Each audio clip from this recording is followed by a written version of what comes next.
Bem-vindo ao Leitura de Ouvido, o podcast que transforma linhas em ondas sonoras. Eu sou o Lucas. Eu sou a Dayana. E o episódio de hoje é Demônios, de Aloísio Azevedo. Pela primeira vez na história desse podcast, um único conto onde se tem um hibridismo de discurso romântico, fantástico e realista, naturalista, numa única história longa e com um interlúdio. Isso aí, a gente tá fechando os episódios de Halloween com chave de ouro, né? Trazendo esse texto do Aloísio Azevedo. E no final, na verdade, vai ter uma pausa né? Você falou do interlúdio, vai ter a pausa no meio do conto, já que ele é longo, pra gente falar um pouquinho sobre tudo que aconteceu até aquele ponto e depois a gente volta pra história. E no final a gente volta a falar sobre Aloísio Azevedo e sobre demônios. Boa leitura! Demônios, de Aloísio Azevedo.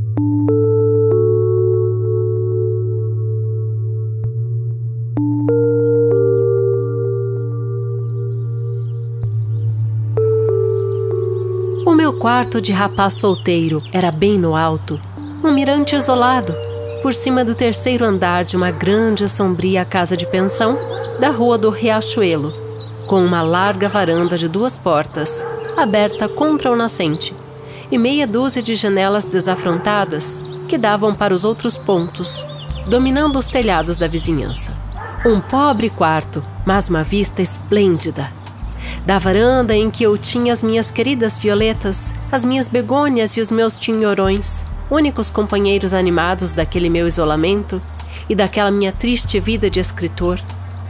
Descortinava-se amplamente nas encantadoras nuances da perspectiva uma grande parte da cidade que se estendia por ali afora, com a sua pitoresca acumulação de árvores e telhados, palmeiras e chaminés, torres de igreja e perfis de montanhas tortuosas, donde o sol através da atmosfera tirava, nos seus sonhos dourados, os mais belos efeitos de luz. Os morros mais perto, mais longe, erguiam-se alegres e verdejantes, ponteados de casinhas brancas, e lá se iam desdobrando a fazer-se cada vez mais azuis e vaporosos, até que se perdiam de todo muito além, nos segredos do horizonte, confundidos com as nuvens, numa só coloração de tintas ideais e castas. Meu prazer era trabalhar ali, de manhã bem cedo depois do café, olhando tudo aquilo pelas janelas abertas defronte da minha velha e singela mesa de carvalho, bebendo pelos olhos a alma dessa natureza inocente e namoradora, que me sorria sem fatigar-me jamais o espírito, com a sua graça ingênua e com sua virgindade sensual. E ninguém me viesse falar em quadros e estatuetas, não, queria as paredes nuas, totalmente nuas, e os móveis sem adornos, porque a arte me parecia mesquinha e banal em confronto com aquela fascinadora realidade tão simples, tão despretensiosa, mas tão rica e tão completa. O único desenho que eu conservava à vista, pendurado à cabeceira da cama, era um retrato de Laura, minha noiva prometida, e esse feito por mim mesmo a pastel, representando-a com a roupa de andar em casa, o pescoço nu e o cabelo preso ao alto da cabeça por um laço de fita cor-de-rosa. 1. Quase nunca trabalhava à noite, às vezes, porém, quando me sucedia acordar fora de horas, sem vontade de continuar a dormir, ia para a mesa e esperava lendo ou escrevendo que amanhecesse. Uma ocasião acordei assim, mas sem consciência de nada, como se viesse de um desses longos sonos de doente a decidir, desses profundos e silenciosos em que não há sonhos e dos quais ou se desperta vitorioso para entrar em ampla convalescença, ou se sai apenas um instante para mergulhar logo neste outro sono, ainda mais profundo, donde nunca mais se volta. Olhei em torno de mim, admirado do longo espaço que me separava da vida, e logo que me senti mais senhor das minhas faculdades, estranhei não perceber o dia através das cortinas do quarto, não ouvir, como de costume, pililarem as cambachirras defronte das janelas por cima dos telhados. É que naturalmente ainda não amanheceu, também não deve tardar muito, calculei, saltando da cama e enfiando o roupão de banho, disposto a esperar Sua Alteza, o Sol, assentado à varanda, a fumar um cigarro. Entretanto, coisa singular, parecia-me ter dormido em demasia, ter dormido muito mais da minha conta habitual. Sentia-me estranhamente farto de sono. Tinha a impressão laça de quem passou da sua hora de acordar e foi entrando a dormir pelo dia e pela tarde, como só nos acontece depois de uma grande extenuação nervosa, ou tendo anteriormente perdido muitas noites seguidas. Ora, comigo não havia razão para semelhante coisa, porque, justamente naqueles últimos tempos, desde que estava noivo, recolhia-me sempre cedo e cedo me deitava. Ainda na véspera, lembro-me bem, depois do jantar, sair apenas a dar um pequeno passeio. Fizera à família de Laura minha visita de todos os dias, e às 10 horas já estava de volta, estendido na cama, com um livro aberto sobre o peito a bocejar. Não passariam de 11h30 quando peguei no sono. Sim, não havia dúvida que era bem singular não ter amanhecido, pensei, indo abrir uma das janelas da varanda. Qual não foi, porém, a minha decepção quando, interrogando o nascente, dei com ele ainda completamente fechado e negro, e abaixando o olhar, vi a cidade afogada em trevas e sucumbida no mais profundo silêncio. Oh, era singular, muito singular. No céu as estrelas pareciam amortecidas, de um bruxulear difuso e pálido. Nas ruas os lampiões mal se acusavam por longas reticências de uma luz deslavada e triste. Nenhum operário passava para o trabalho, não se ouvia o cantarolar de um ébrio, o rodar de um carro, nem o ladrar de um cão. Singular, muito singular. Acendi a vela e corri ao meu relógio de algibeira. Marcava 00:30. Levei-o ao ouvido com a avidez de quem consulta o coração de um moribundo. Já não pulsava, tinha esgotado toda a corda. Filo começara a trabalhar de novo, mas as suas pulsações eram tão fracas que só com extrema dificuldade conseguia eu distingui-las. É singular, muito singular, repetia, calculando que se o relógio esgotara toda a corda, era porque eu então havia dormido muito mais ainda do que supunha. E então atravessava um dia inteiro sem acordar e entrara no mesmo modo pela noite seguinte.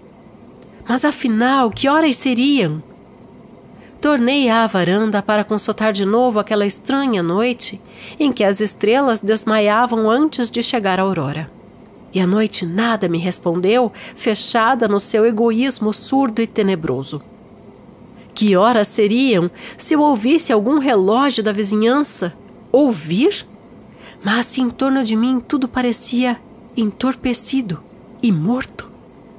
E veio-me a dúvida de que eu tivesse perdido a faculdade de ouvir durante aquele maldito sono de tantas horas. Fulminado por esta ideia, precipitei-me sobre o tímpano da mesa e vibrei-o com toda a força. O som fez-se, porém, abafado e lento, como se lutasse com grande resistência para vencer o peso do ar. E só então notei que a luz da vela, à semelhança do som do tímpano, também não era intensa e clara como de ordinário e parecia oprimida por uma atmosfera de catacumba. Que significaria isso? Que estranho cataclisma abalaria o mundo? Que teria acontecido de tão transcendente durante aquela minha ausência da vida para que eu, à volta, viesse encontrar o som e a luz, as duas expressões mais impressionadoras do mundo físico, assim trôpegas e assim vacilantes?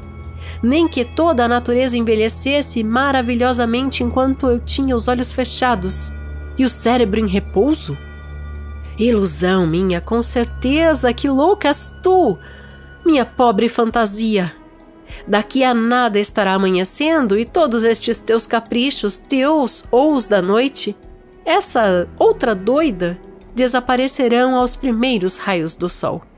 O melhor é trabalharmos. Sinto-me até bem disposto para escrever. Trabalhemos, que daqui a pouco tudo reviverá como nos outros dias. De novo os vales e as montanhas se farão esmeraldinas e alegres, e o céu transbordará da sua refulgente concha de turquesa a opulência das cores e das luzes.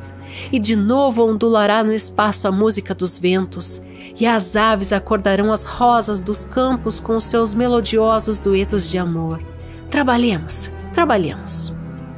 Acendi mais 2 velas, porque só com a primeira quase que me era impossível enxergar. Arranjei-me ao lavatório, fiz uma xícara de café bem forte, tomei-a e fui para a mesa de trabalho. 2. Daí a um instante, vergado defronte do tinteiro, com o cigarro fumegando entre os dedos, não pensava absolutamente em mais nada, senão no que o bico da minha pena ia desfiando caprichoso do meu cérebro para lançar linha a linha sobre o papel. Estava de veia, com efeito. As primeiras folhas encheram-se logo.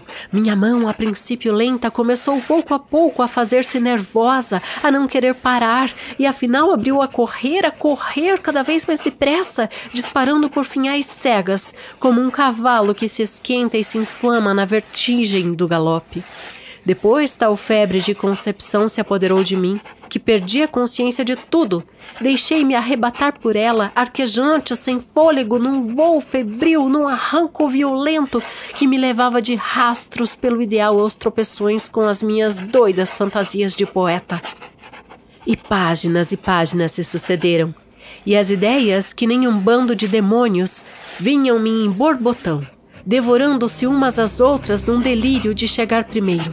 E as frases e as imagens acudiam-me como relâmpagos, fuzilando, já prontas e armadas da cabeça aos pés. E eu, sem tempo de molhar a pena, nem tempo de desviar os olhos do campo da peleja, ia arremessando para trás de mim, uma após outra, as tiras escritas, suando, arfando, sucumbindo nas garras daquele feroz inimigo que me aniquilava.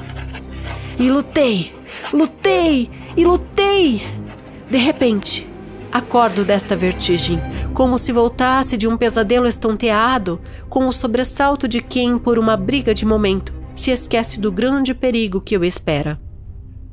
Dei um salto da cadeira, varri inquieto o olhar em derredor. Ao lado da minha mesa havia um monte de folhas de papel cobertas de tinta. As velas bruxuleavam a extinguir-se, e o meu cinzeiro estava pejado de pontas de cigarro. Oh, muitas horas deviam ter corrido durante essa minha ausência, na qual o sono agora não fora cúmplice. Parecia-me impossível haver trabalhado tanto sem dar o menor acordo do que se passava em torno de mim. Corri à janela. Meu Deus! O nascente continuava fechado e negro, a cidade deserta e muda. As estrelas tinham empalidecido ainda mais, e as luzes dos lampiões transpareciam apenas, através da espessura da noite, como sinistros olhos que me piscavam da treva. Meu Deus, que teria acontecido? Acendi novas velas e notei que as suas chamas eram mais lívidas que o fogo fátuo das sepulturas. Conchei a mão contra o ouvido e fiquei longo tempo a esperar inutilmente que do profundo e gelado silêncio lá de fora me viesse um sinal de vida. Nada. Fui à varanda, apalpei as minhas queridas plantas, estavam fanadas, e as suas tristes folhas pendiam molemente para fora dos vasos, como embambecidos membros de um cadáver ainda quente. Debrucei-me sobre as minhas estremecidas violetas e procurei respirar-lhes a alma embalsamada. Já não tinham perfume! Atônito e ansioso, volvi os olhos para o espaço. As estrelas, já sem contornos, derramavam-se na tinta negra do céu, como indecisas nódoas luminosas que fugiam lentamente. Meu Deus, que iria acontecer ainda? Voltei ao quarto e consultei o relógio. Marcava 10 horas. Oh! Pois já 10 horas se tinham passado depois que eu abrira os olhos. Por que então não amanhecer em todo esse tempo? Teria eu enlouquecido? Já trêmulo, apanhei do chão as folhas de papel, uma por uma. Eram muitas. E por melhor esforço que fizesse, não conseguia lembrar-me do que eu próprio nelas escrevera. Apalpei as fontes, latejavam. Passei as mãos pelos olhos, depois consultei o coração. Batia forte. E só então notei que estava com muita fome e estava com muita sede. Tomei a bilha d'água e esgotei-a de uma sentada. Assanhou-se-me a fome. Abri todas as janelas do quarto, em seguida a porta e chamei pelo criado. Mas a minha voz, apesar do esforço que fiz para gritar, saía frouxa e abafada, quase indistinguível. Ninguém me respondeu, nem mesmo o eco. Meu Deus! Meu Deus! E um violento calefrio percorreu meu corpo. Principiei a ter medo de tudo. Principiei a não querer saber o que se tinha passado em torno de mim durante aquele maldito sono traiçoeiro. Desejei não pensar, não sentir, não ter consciência de nada. O meu cérebro, todavia, continuava a trabalhar com a precisão do meu relógio, que ia desfiando os segundos inalteravelmente, enchendo minutos e formando horas. E o céu era cada vez mais negro, e as estrelas cada vez mais apagadas, como derradeiros e tristes lampejos de uma pobre natureza que morre. Meu Deus, o que seria? Enchi-me de coragem. Tomei uma das velas e, com 1000 precauções para impedir que ela se apagasse, desci o primeiro lance de escadas. A casa tinha muitos cômodos e poucos desocupados. Eu conhecia quase todos os hóspedes. No segundo andar morava um médico. Resolvi bater de preferência à porta dele. Fui e bati, mas ninguém me respondeu. Bati mais forte, ainda nada. Bati então desesperadamente com as mãos e com os pés, a porta tremia, abalava, mas nem o eco respondia. Meti ombros contra ela e arrombei-a. O mesmo silêncio. Espichei o pescoço. Espiei lá para dentro. Nada consegui ver. A luz da minha vela iluminava menos que a brasa de um cigarro. Esperei um instante. Ainda nada. Entrei. 3. O médico estava estendido na sua cama, embrulhado no lençol. Tinha contraído a boca e os olhos meio abertos. Chamei-o. Segurei-lhe o braço com violência e recuei ao terrado, porque lhe senti o corpo rígido e frio. Aproximei trêmulo a minha vela contra o seu rosto imóvel. Ele não abriu os olhos, não fez o menor gesto. E na palidez das faces, notei-lhe as manchas esverdeadas de carne que vai entrar em decomposição. E o meu terror cresceu. E apoderou-se de mim o medo do incompreensível, o medo do que se não explica, o medo do que se não acredita.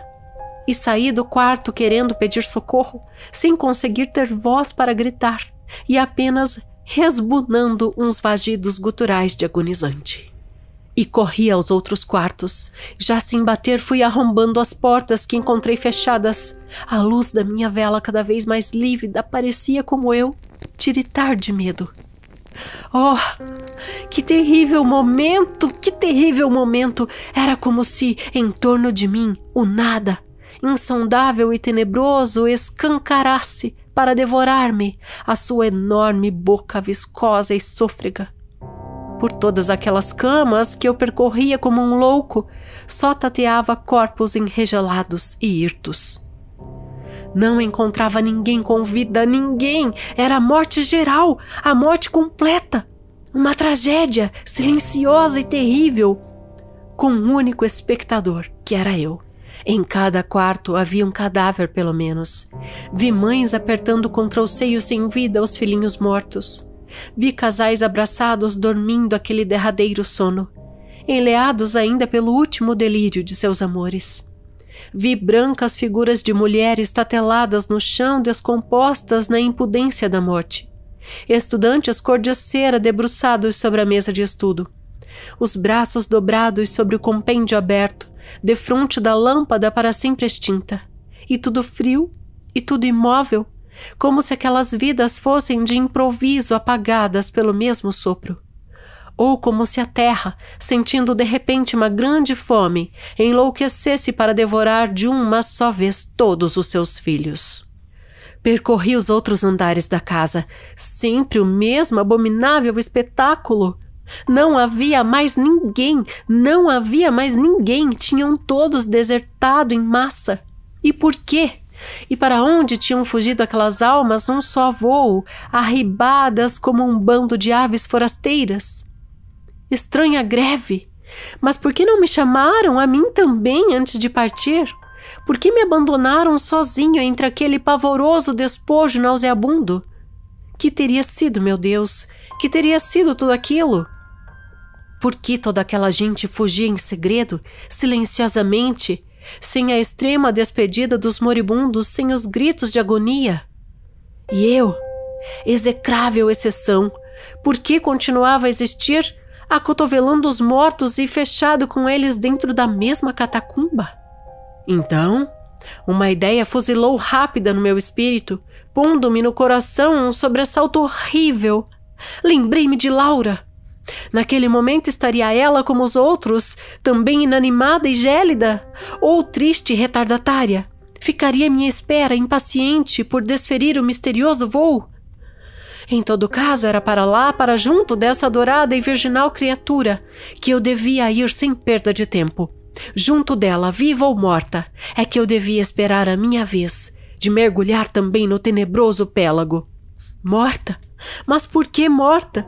Se eu vivia, era bem possível que ela também vivesse ainda. O que me importava o resto? Que me importavam os outros todos, contanto que eu a tivesse viva e palpitante nos meus braços? Meu Deus, e se nós ficássemos os dois sozinhos na terra sem mais ninguém? Se nos víssemos a sós, ela e eu, estreitados um contra o outro, num eterno egoísmo paradisíaco, assistindo recomeçar a criação em torno do nosso isolamento, assistindo ao som dos nossos beijos de amor, formar-se de novo o mundo, brotar de novo a vida, acordando toda a natureza, estrela por estrela, asa por asa, pétala por pétala. Sim, era preciso correr para junto dela. 4.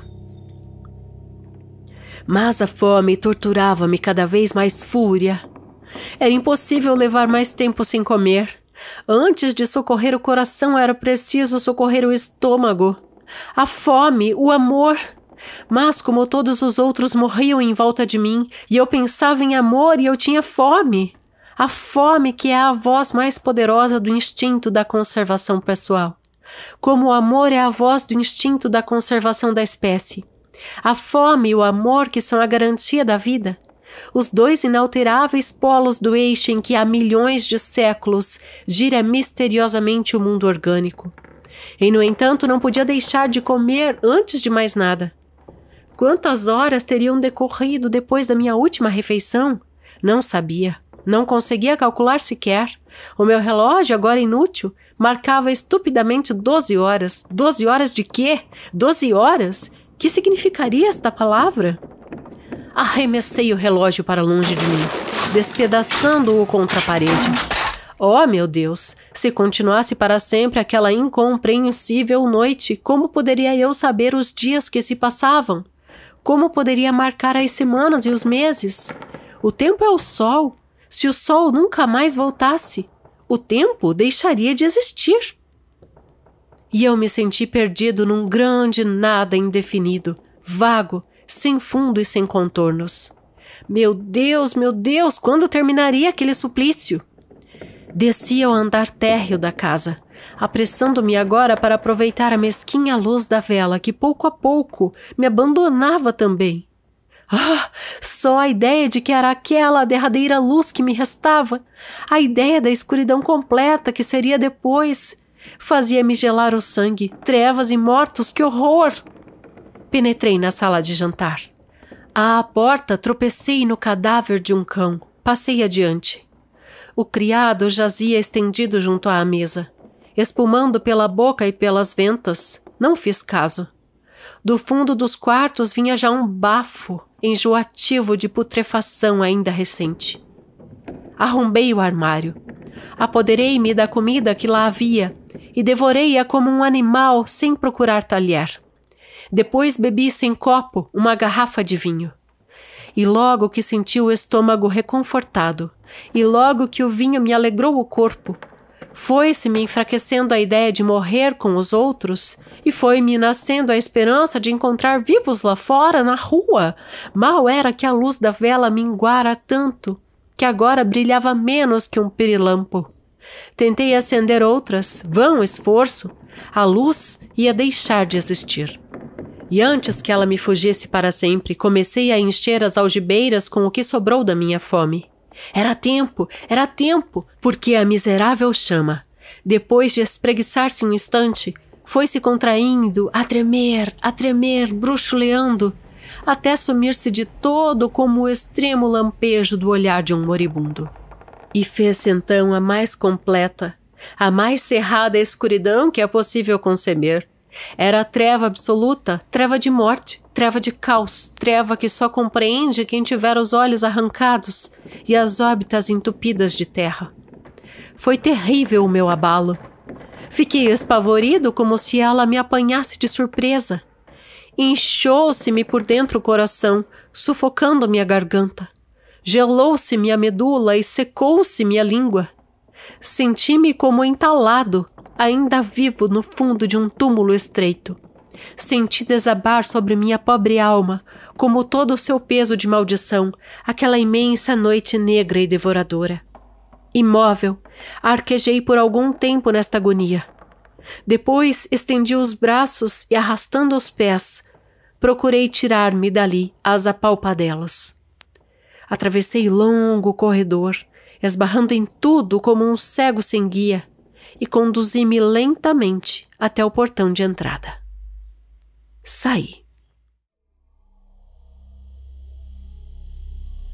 Lá fora, na rua, meu primeiro impulso foi olhar para o espaço. Estava tão negro e tão mudo como a terra. A luz dos lampiões apagara-se de todo, e no céu já não havia o mais tênue vestígio de uma estrela. Treva, treva e só treva. Mas eu conhecia muito bem o caminho da casa de minha noiva e havia de lá chegar, custasse o que custasse.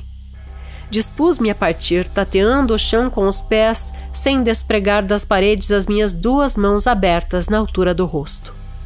Passo a passo, venci até a primeira esquina. Esbarrei com um cadáver encostado às grades de um jardim. Apalpei-o, era um polícia. Não me detive, segui adiante, dobrando para a rua transversal. Começava a sentir frio, uma densa umidade saía da terra, tornando aquela maldita noite ainda mais dolorosa. Mas não desanimei, prossegui pacientemente, medindo meu caminho palmo a palmo e procurando reconhecer pelo tato o lugar em que me achava. E seguia lentamente. Já me não abalavam os cadáveres com que eu topava pelas calçadas. Todo o meu sentido se me concentrava nas mãos. A minha única preocupação era me não desorientar e perder na viagem.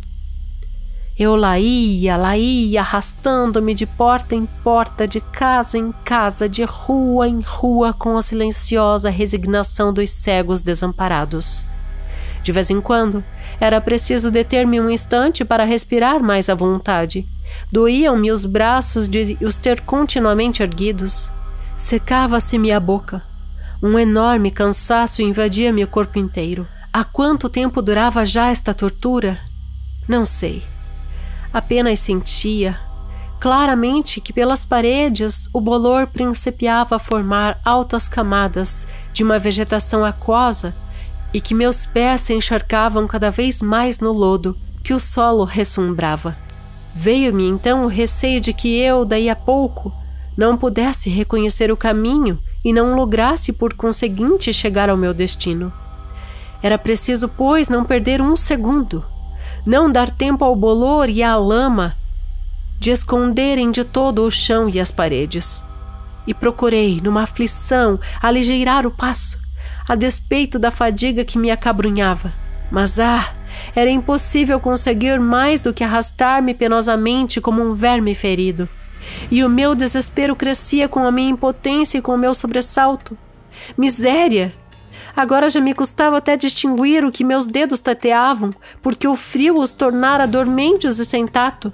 Mas arrastava-me, arquejante, sequioso, coberto de suor, sem fôlego. Mas arrastava-me. Afinal, uma alegria agitou meu coração. Minhas mãos acabavam de reconhecer as grades do jardim de Laura. Reanimou minha alma. Mais alguns passos somente estaria à sua porta. Fiz um extremo esforço e rastejei até lá. Enfim, deixei-me cair prostrado, naquele mesmo patamar que eu, dantes, tantas vezes atravessara ligeiro e alegre, com o peito a estalar-me de felicidade. A casa estava aberta. Procurei o primeiro degrau da escada, e aí caí em rojo, sem forças ainda para galgá-la. E resfoleguei, com a cabeça pendida, os braços abandonados ao cansaço, as pernas entorpecidas pela umidade. E todavia, ai de mim, as minhas esperanças feneciam ao sopro frio de morte que vinha lá de dentro. Nem um rumor, nem o mais leve murmúrio, nem o mais ligeiro sinal de vida. Terrível desilusão, aquele silêncio pressagiava. As lágrimas começaram a correr-me pelo rosto, também silenciosas. Descansei longo tempo. Depois, ergui-me e pus-me a subir a escada, lentamente, lentamente.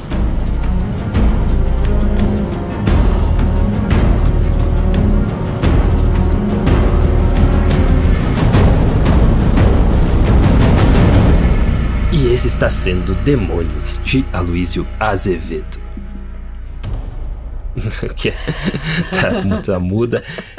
Como será que está a Laura? Não, é que eu tô muito emocionada, Lucas, porque esse texto faz muito... Acho que desde 2021 eu quero trazer pro podcast. E ele tá gravado faz algum tempo também, né? Mas como ele é longo, a gente tem que se programar pra fazer, né? Então eu vou trazer algumas informações aqui nesse meinho, né? Depois a gente vai escrachar tudo, né? Mas... Então esse conto, ele tem 12 capítulos. Você acabou de ouvir até o quarto, né? Então as primeiras 4 partes entraram. E até aqui a gente teve 2 representações bem nítidas daquelas 4 que eu citei lá no começo.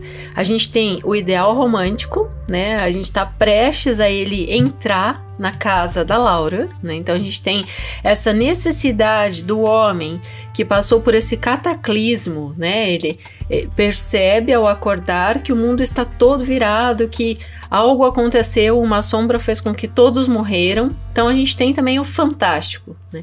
Ao mesmo tempo em que ele tem essa questão da hesitação, né? No primeiro momento, que é uma característica fortíssima do fantástico, né? Todos os teóricos dizem que tem que haver essa hesitação comum, não só ao personagem, como ao próprio leitor, né? A gente percebe que não é a realidade. A gente tem aqui aquele caso do fantástico que está acontecendo coisas fantásticas em volta de uma realidade que aparentemente é comum, né? E ao mesmo tempo a gente tem esse devaneio ali, dessas últimas palavras do nosso narrador personagem, que é esse escritor, dizendo que eles são 2 apaixonados que vão assistir à criação do mundo. Será que é isso? Será que só ficou ela e eu sobre a terra?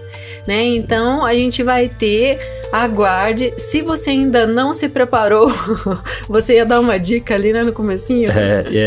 Eu ia falar pra pessoa pegar, se não pegou ainda, né, uma taça de vinho, ou se não bebe, um chazinho ali, né, e se acomodar com fone de ouvido pra continuar ouvindo essa história aí que merece. É verdade. Bom, muita coisa está acontecendo e muito mais ainda vai acontecer. Então, fica ligado. Tem um conceito que eu quero só largar aqui no ar, depois eu vou explicar ele melhor, que é o conceito em abîme, que tem a ver com processo, né, em francês, ou seja, tem a ver com uma escrita que se encaixa, né? Então, daqui a pouquinho, quando terminar o conto, a gente vai explanar isso e muito mais, e também a biografia do Aloysio Azevedo para você, querido leitor. Isso aí, vamos voltar então. Boa leitura.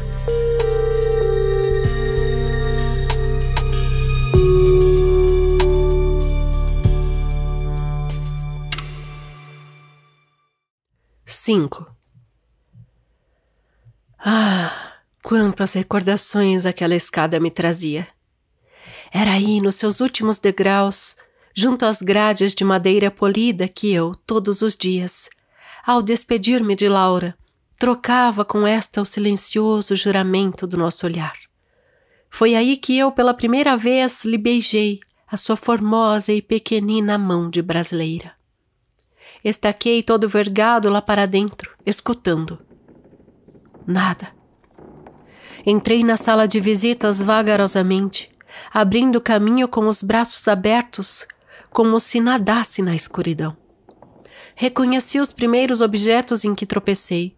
Reconheci o velho piano em que ela costumava tocar as suas peças favoritas.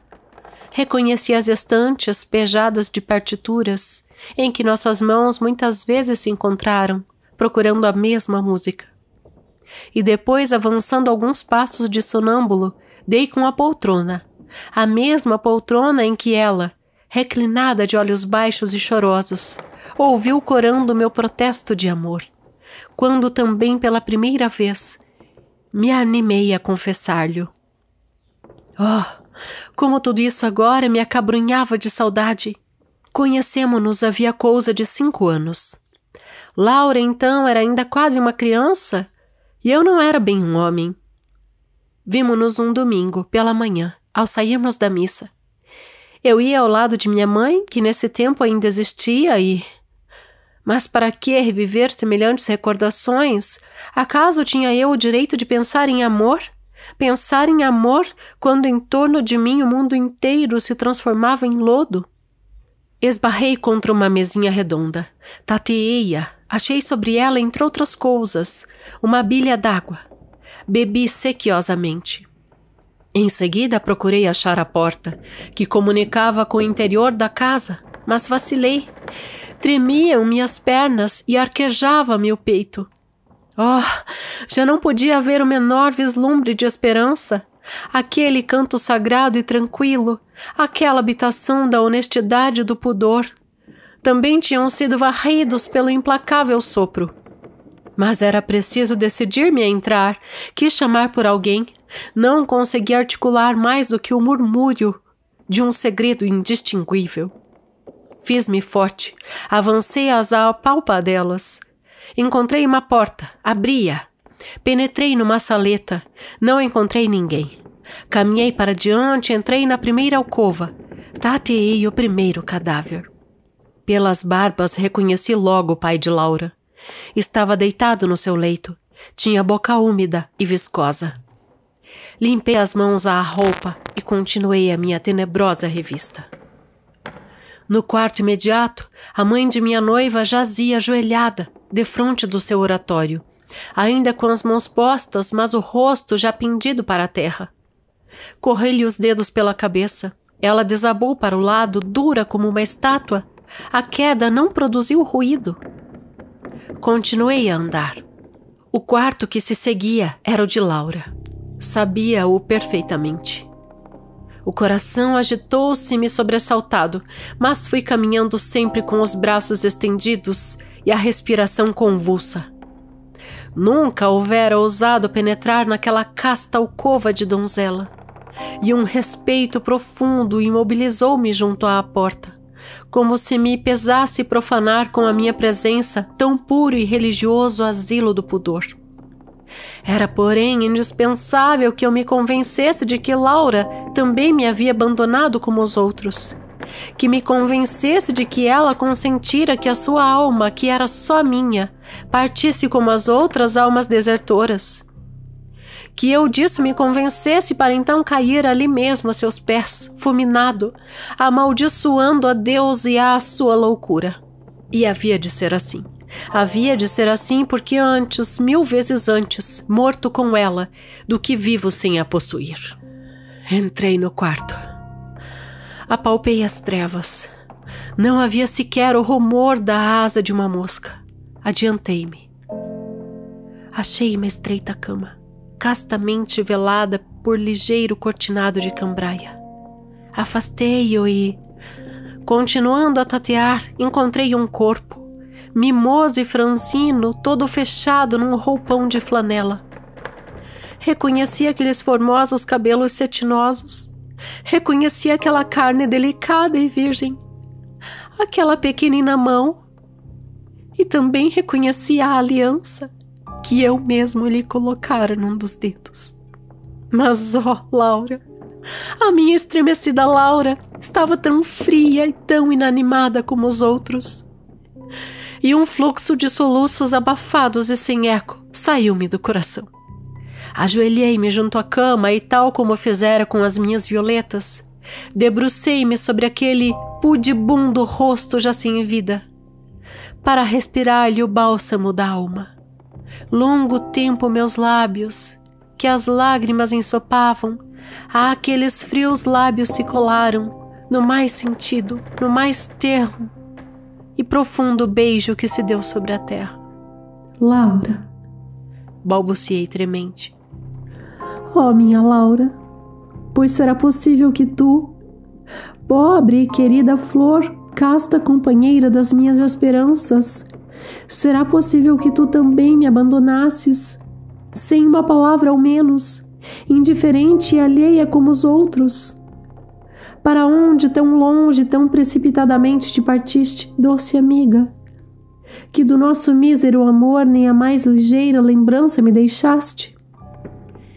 E cingindo-a nos meus braços, tomei-a contra o peito, a soluçar de dor e de saudade. Não, não, disse-lhe sem voz. Não me separarei de ti, adorável despojo. Não te deixarei aqui sozinha, minha Laura. Viva! Eras tu que me conduzias às mais altas regiões do ideal e do amor. Viva! Eras tu que me davas asas ao meu espírito, energia ao meu coração e garras ao meu talento. Eras tu, luz de minha alma, que me fazias ambicionar futuro, glória e imortalidade. Morta, hás de arrastar-me contigo ao insondável pélago do nada. Sim, desceremos ao abismo, os dois abraçados, eternamente unidos, e lá ficaremos para sempre como duas raízes mortas, entretecidas e petrificadas no fundo da terra. E em vão, tentando falar assim, chamei-a toda contra meu corpo entre soluços, osculando-lhe os cabelos. Oh, meu Deus, estaria sonhando. Dir-se-ia que a sua cabeça levemente se movera para melhor repousar sobre meu ombro? Não seria ilusão do meu próprio amor despedaçado? Laura, tentei dizer, mas a voz não me passava da garganta. E colei de novo os meus lábios contra os lábios dela. Laura, Laura! Oh, agora sentira perfeitamente. Sim, sim, não me enganava. Ela vivia. Ela vivia ainda, meu Deus.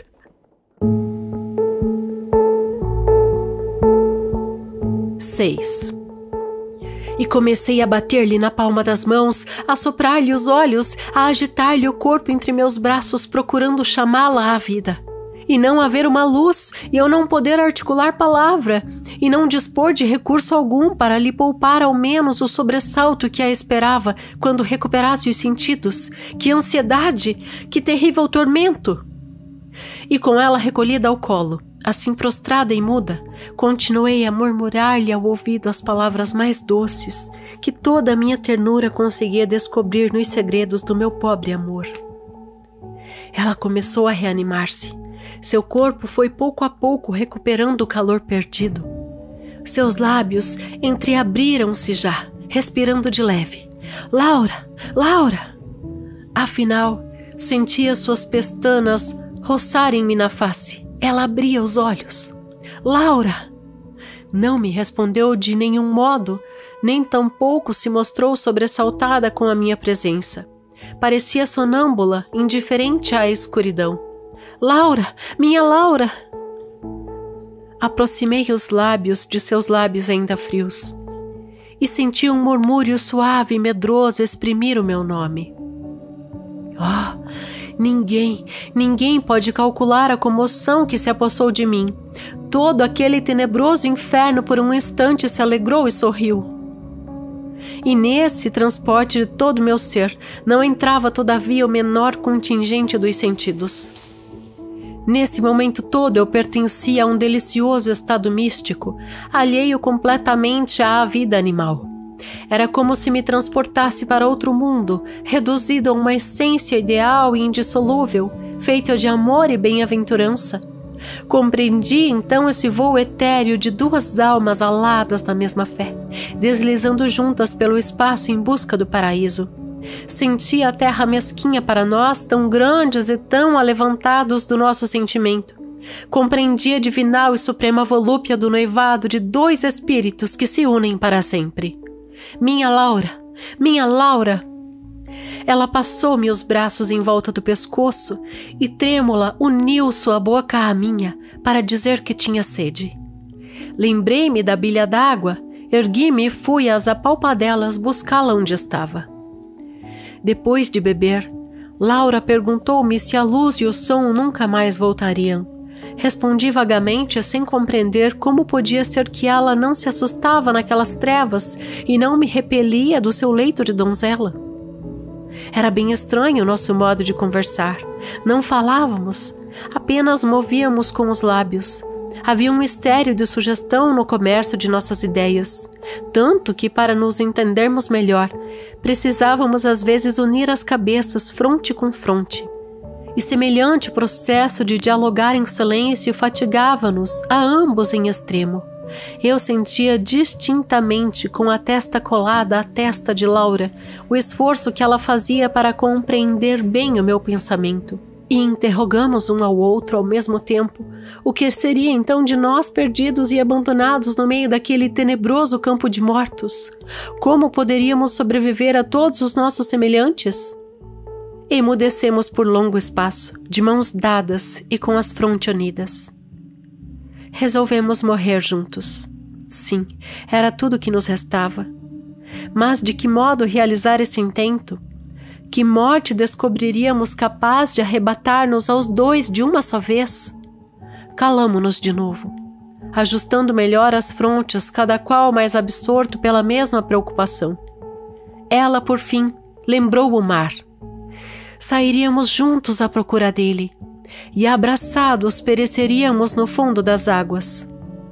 Ajoelhou-se e rezou, pedindo a Deus por toda aquela humanidade que partira antes de nós.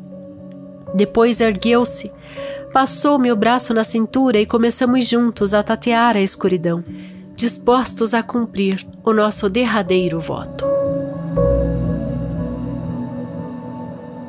7. Lá fora a umidade crescia, liquefazendo a crosta da terra. O chão tinha já uma sorvedora acumulação de lodo em que o pé se atolava. As ruas estreitavam-se entre duas florestas de bolor que nasciam de cada lado das paredes. Laura e eu, presos um ao outro pela cintura, arriscamos os primeiros passos e pusemo-nos a andar com extrema dificuldade, procurando a direção do mar, tristes e mudos, como os dois enxotados do paraíso. Pouco a pouco foi-nos ganhando uma profunda indiferença por toda aquela lama, em cujo ventre nós, pobres vermes, penosamente nos movíamos, e deixamos que os nossos espíritos desarmados da faculdade de falar se procurassem e se entendessem por conta própria, num misterioso idílio em que as nossas almas se estreitavam e se confundiam. Agora, já não nos era preciso unir as frontes ou os lábios para trocar ideias e pensamentos. Nossos cérebros travavam entre si contínuo e silencioso diálogo, que em parte nos adoçava as penas daquela triste viagem para a morte, enquanto os nossos corpos esquecidos iam maquinalmente prosseguindo passo a passo por entre o limo pegajoso e úmido. Lembrei-me das provisões que trazia na algibeira. Ofereci-lhe-as. Laura recusou-as, afirmando que não tinha fome. Deparei então que eu também não sentia agora a menor vontade de comer. E o que era mais singular, não sentia frio. E continuamos a nossa peregrinação e o nosso diálogo. Ela, de vez em quando, repousava a cabeça no meu ombro e parávamos para descansar. Mas o lodo crescia, e o bolor condensava-se de um lado e de outro lado, mal nos deixando uma estreita vereda por onde, no entanto, prosseguíamos sempre, arrastando-nos abraçados. Já não tateávamos o caminho, nem era preciso, porque não havia que recear o menor choque. Por entre a densa vegetação do mofo, nasciam agora da direita e da esquerda, almofadando a nossa passagem, enormes cogumelos e fungões, penojentos e veludados, contra os quais escorregávamos como por sobre arminhos podres. Aquela absoluta ausência do sol e do calor, Formavam-se e cresciam esses monstros da treva, disformes seres úmidos e moles, tortulhos gigantescos cujas polpas esponjosas, como imensos tubérculos de tísico, nossos braços não podiam abarcar. Era horrível senti-los crescer assim, fantasticamente, inchando ao lado e defronte uns dos outros como se toda a atividade molecular e toda a força agregativa e atômica que povoava a terra, os céus e as águas viessem concentrar-se neles para neles resumir a vida inteira. Era horrível para nós que nada mais ouvíamos, senti-los inspirar e respirar como animais, sorvendo golosamente o oxigênio daquela infindável noite. Ai, desgraçados de nós, minha querida Laura! De tudo que vivia à luz do sol, só eles persistiam. Só eles e nós dois, tristes privilegiados naquela fria e tenebrosa desorganização do mundo. Meu Deus! Era como se nesse nojento viveiro, borbulhante de lodo e da treva, viera refugiar-se a grande alma do mal, depois se repelida por todos os infernos. Respiramos um momento sem trocar uma ideia. Depois, resignados, continuamos a caminhar para diante, presos à cintura um do outro, como dois míseros criminosos condenados a viver eternamente. 8. Era-nos já de todo impossível reconhecer o lugar por onde andávamos, nem calcular o tempo que havia decorrido depois que estávamos juntos. Às vezes se nos afigurava que muitos e muitos anos se separavam do último sol.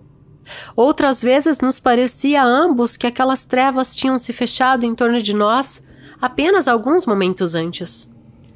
O que sentíamos bem claro era que os nossos pés cada vez mais se entranhavam no lodo, e toda aquela umidade grossa da lama e do ar espesso já nos não repugnava como a princípio, e dava-nos agora, ao contrário, certa satisfação voluptuosa em beber-nos nela, como se por todos os nossos poros a sorvêssemos para nos alimentar. Os sapatos foram-se-nos a pouco e pouco desfazendo, até nos abandonarem descalços completamente.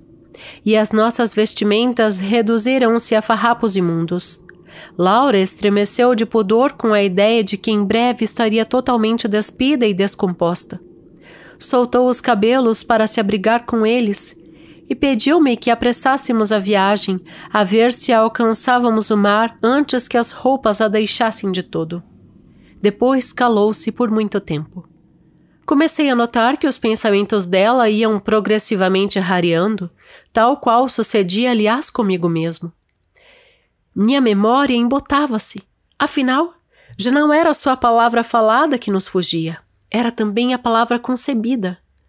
As luzes da nossa inteligência desmaiavam lentamente, como no céu as trêmulas estrelas que pouco a pouco se apagaram para sempre. Já não víamos, já não falávamos, íamos também deixar de pensar.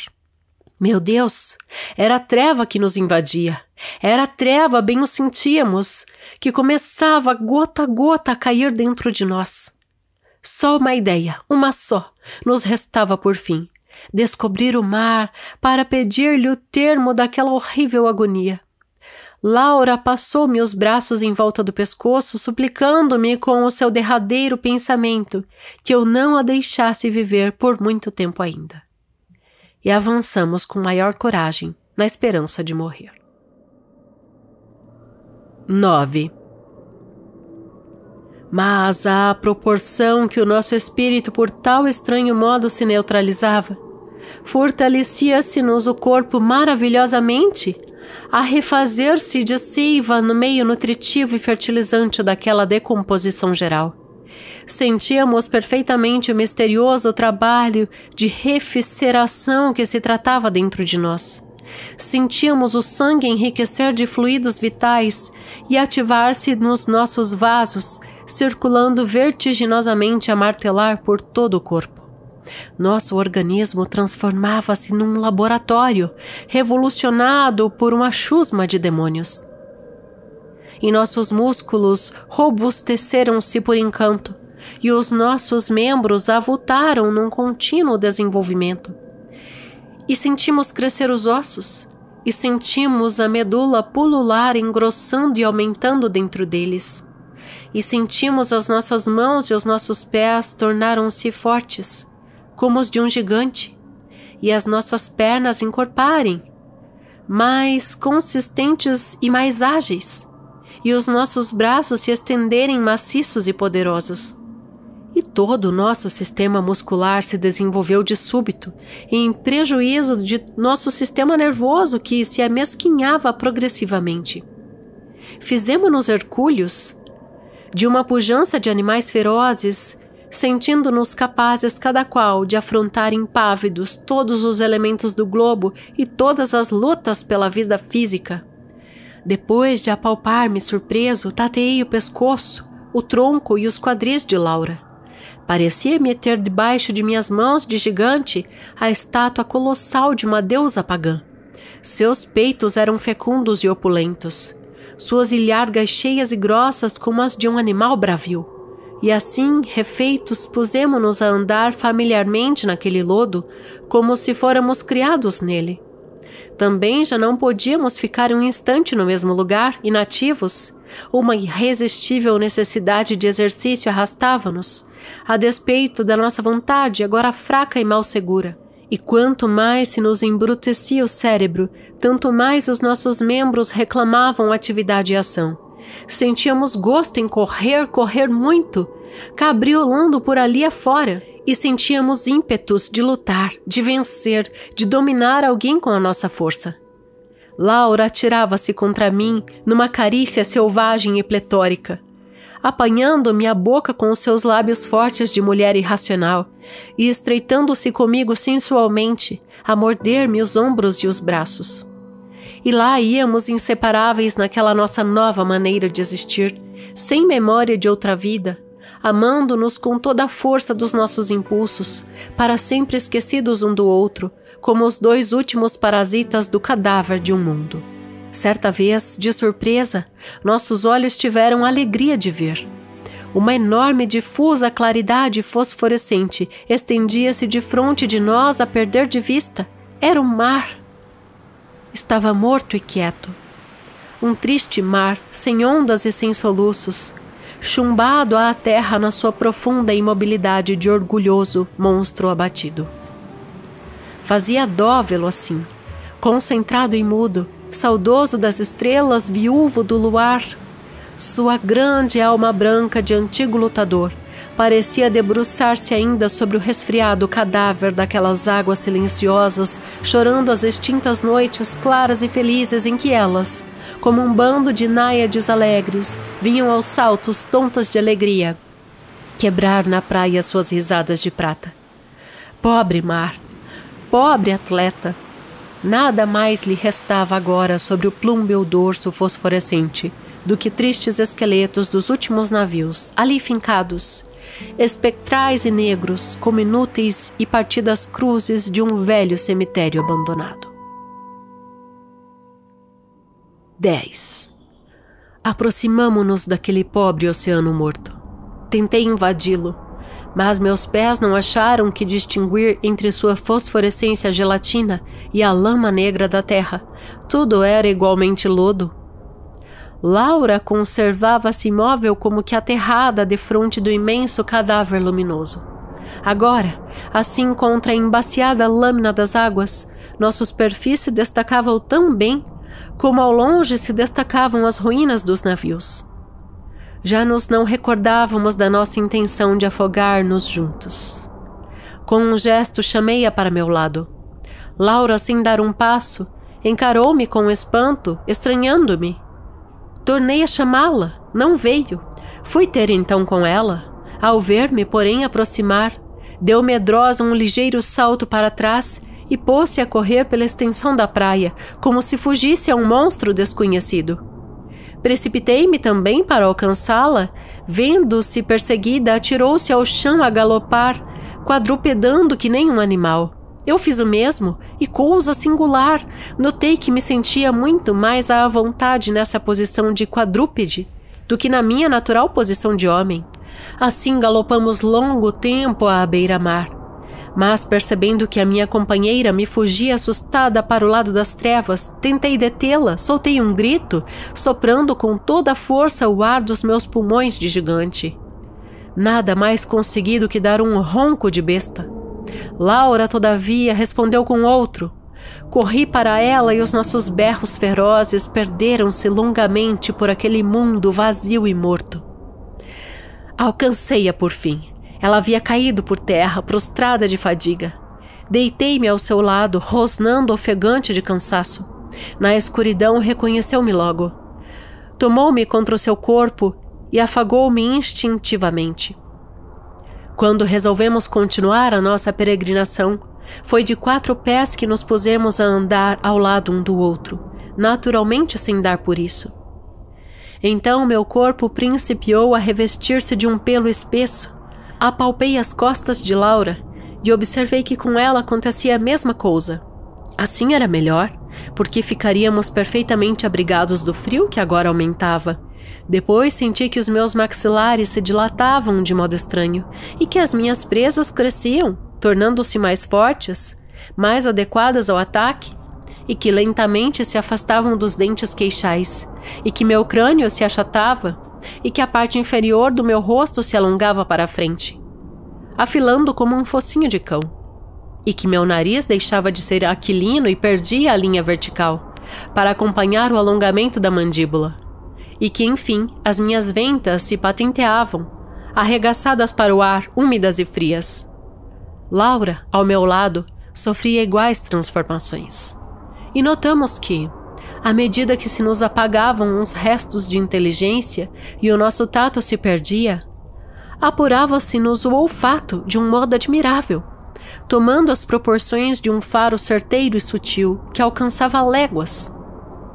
E galopávamos contentes ao lado um do outro, grunhindo e sorvendo o ar, satisfeitos de existir assim. Agora, o fartum da terra encharcada e das matérias em decomposição, longe de enjoar-nos, chamavam-nos à vontade de comer. E os meus bigodes, cujos fios se inteiriçavam como cerdas de porco, serviam-me para sondar o caminho, porque as minhas mãos haviam afinal perdido de todo a delicadeza do tato. Já não me lembrava, por melhor esforço que empregasse, uma só palavra do meu idioma, como se eu nunca tivera falado. Agora, para entender-me com Laura, era preciso uivar, e ela me respondia do mesmo modo. Não conseguia também lembrar-me nitidamente de como fora o mundo antes daquelas trevas e daquelas nossas metamorfoses, e até já não me recordava bem de como tinha sido a minha própria fisionomia primitiva, nem a de Laura. Entretanto, meu cérebro funcionava ainda, lá a seu modo, porque afinal tinha eu consciência de que existia, e preocupava-me em conservar junto de mim a minha companheira, a quem agora só com os dentes afagava. Quanto tempo se passou assim para nós, nesse estado de irracionais, é o que não posso dizer. Apenas sei que, sem saudades de outra vida, trotando ao lado um do outro, percorríamos então o mundo perfeitamente familiarizados com a treva e com a lama, esfocinhando no chão à procura de raízes que devorávamos com prazer. E sei que, ao sentir-nos cansados, nos estendíamos por terra, juntos e tranquilos, perfeitamente felizes, porque não pensávamos e porque não sofríamos. 11. De uma feita, porém, ao levantar-me do chão, senti os pés trôpegos, pesados, e como que propensos a se entranharem por ele. Apalpei-os e encontrei as unhas moles e abafadas, a despregarem-se. Laura, junto de mim, observou em si a mesma coisa. Começamos logo a tirá-las com os dentes, sem experimentarmos a menor dor.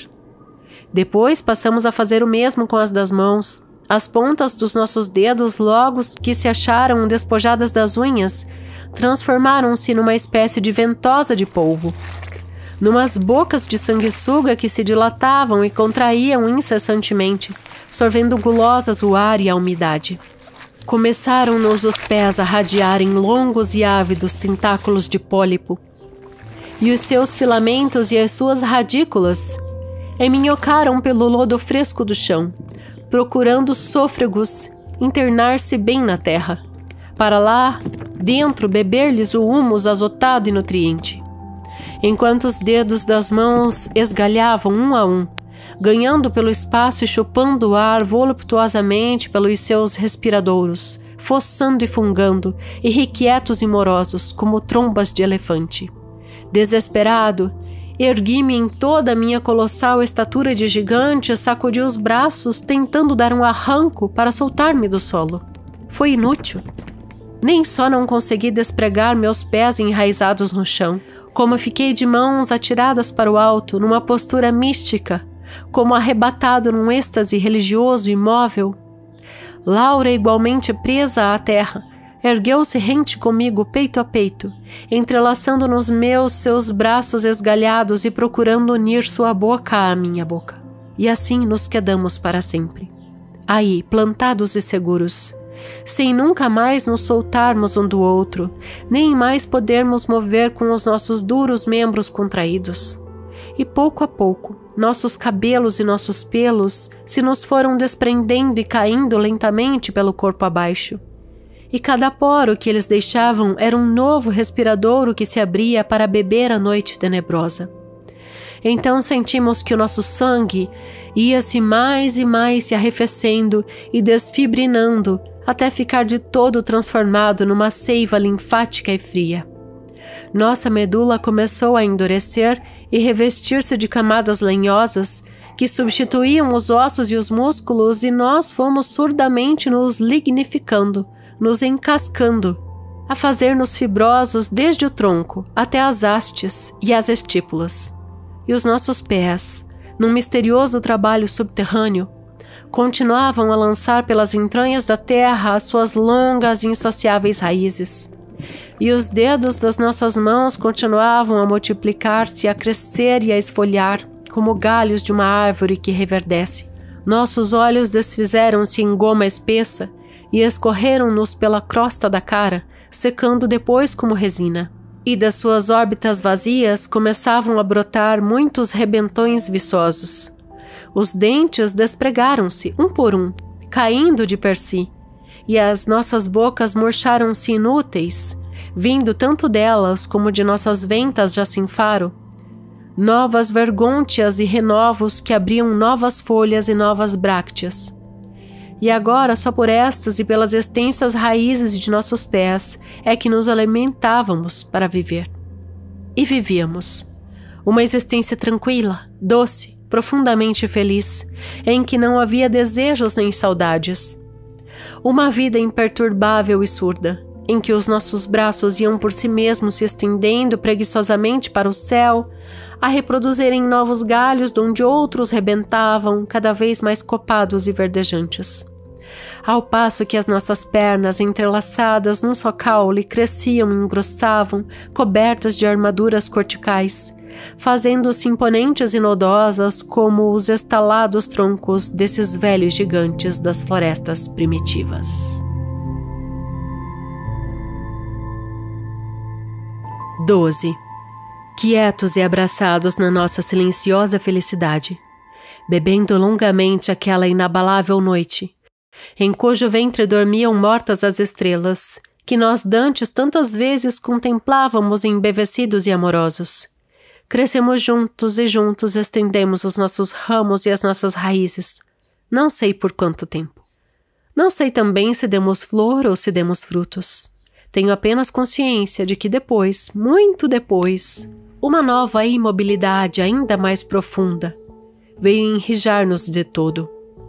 E sei que as nossas fibras e os nossos tecidos endureceram a ponto de cortar a circulação dos fluidos que nos nutriam, e que o nosso polposo âmago e a nossa medula se foi alcalinando, até que todo se converter em grés liciosa e calcária, e que afinal fomos perdendo gradualmente a natureza de matéria orgânica para assumirmos os caracteres do mineral. Nossos gigantescos membros, agora completamente desprovidos de sua folhagem, contraíram-se hirtos, sufocando os nossos poros, e nós dois sempre abraçados. Nos inteiriçamos numa só mole informe, sonora e maciça, onde as nossas veias primitivas já secas e tolhidas formavam sucos ferruginosos, feitos como que do nosso velho sangue petrificado. E século a século, a sensibilidade foi-se nos perdendo uma sombria indiferença de rocha. E século a século, fomos digrés de cisto ao supremo estado de cristalização. E vivemos e vivemos até que a lama que nos cercava principiou a dissolver-se numa substância líquida, que tendia a fazer-se gasosa e a desagregar-se, perdendo o seu centro de equilíbrio. Uma gaseificação geral, como devia ter sido antes do primeiro matrimônio entre as duas primeiras moléculas que se encontraram e se uniram e se fecundaram para começar a interminável cadeia da vida, desde o ar atmosférico até o sílex, desde o éoson até o bípede. E oscilamos indolentemente naquele oceano fluido. Mas, por fim, sentimos faltar-nos o apoio e resvalamos no vácuo e precipitamo-nos pelo éter. E abraçados a princípio, soltamo-nos depois e começamos a percorrer o firmamento, girando em volta um do outro como um casal de estrelas errantes e amorosas, que vão espaço afora em busca do ideal. Ora, fica aí, leitor paciente, nessa dúzia de capítulos desenchabidos, o que eu, naquela maldita noite de insônia, escrevi no meu quarto de rapaz solteiro, esperando que Sua Alteza, o Sol, se dignasse de abrir a sua audiência matutina com os pássaros e com as flores.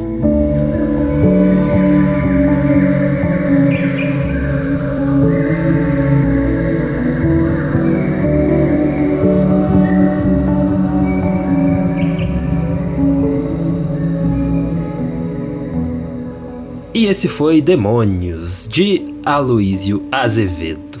Muita coisa a ser dita sobre este conto, que é sensacional. É um conto muito completo, no meu ponto de vista, mas é um conto pouco lido, sabia, Lucas? Nossa, Não só por ser longo, né, mas porque não é a obra mais famosa do Aloísio, mas é uma obra muito emblemática. É que se você for pegar contos aí super famosos, né, que são lidos por todo mundo, né, do Arthur Conan Doyle ou do Edgar Allan Poe, também eles têm essa duração, né, mais ou menos igual a esse que a gente trouxe hoje.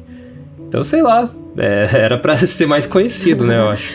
Inclusive, este conto, Demônios, é considerado o precursor da ficção científica brasileira. Ah, faz todo sentido, porque, ó, eu só de escutar ele, eu lembrei de Eu Sou a Lenda, que veio com o Richard Matheson tempo depois, né? E lembrando de vários outros textos e obras que tem essas características, né? Legal. Você falou de Lovecraft no meio, né? Falou de mais um autor quando estava editando. Não, na verdade esse conto é do... É do Lovecraft, parece bem falou. Lovecraftiano. E é interessante que você falou da ficção científica, porque logo no começo, quem que ele bate na porta primeiro, né? Quando ele desce. Ele bate na porta do médico, né? Exato. Então tem essa... isso já introduz, assim, a ficção científica, porque ele foi, né, a primeira pessoa. A explicação lógica. Né? Então não foi por acaso, né, que o Aloísio Azevedo colocou um médico como a primeira pessoa. É verdade. Bom, Demônios foi publicado originalmente na Gazeta de Notícias, saiu entre 1º e 11 de fevereiro de 1891, mas em livro, em 1893, uma coletânea que primeiro recebeu o título de Pegadas, né? Esse era o único conto longo, os outros eram contos curtinhos.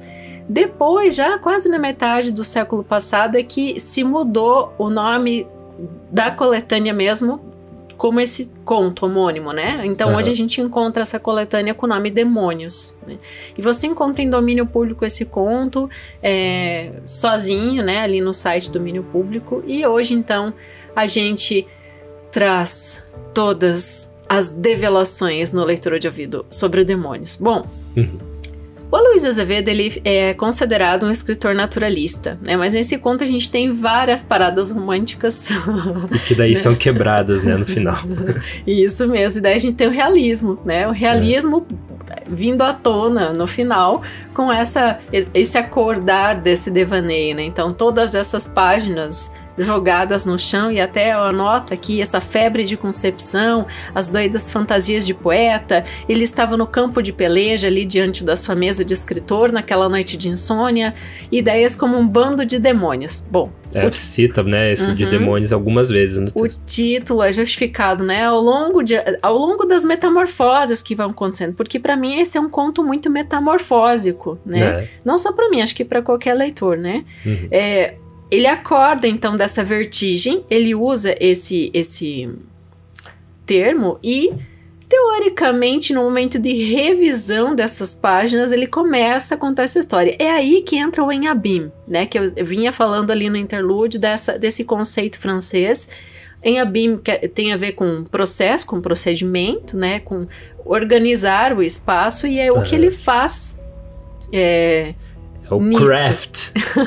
Craft.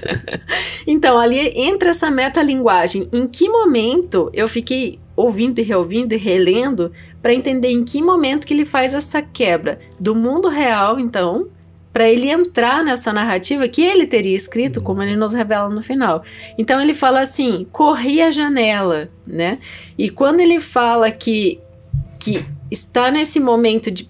acabou essa loucura, né, de escrita, né, que horas e horas, 10 horas ele ficou escrevendo loucamente, né, nessa efusão de criação, e ele percebe então que o mundo passou por um cataclismo, né, que esse momento assim de parada, de destruição total, algum sopro que matou a vida de todos, e o relógio também para.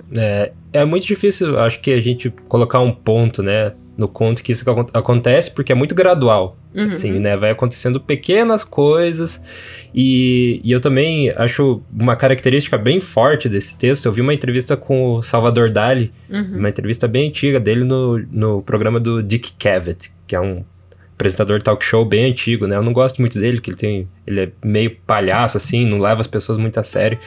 Inclusive, não levava o Salvador Dali muito a sério, por causa do sotaque dele, assim, super pesado. Mas o Salvador Dali falou que as pinturas dele são sobre aqueles 15 minutos antes de você dormir e aqueles 15 minutos logo que você acorda, assim. Então, aquele estado de meio que de hipnose que você tá ainda, sabe? Quando você ainda tá dormindo, mas ainda não dormiu.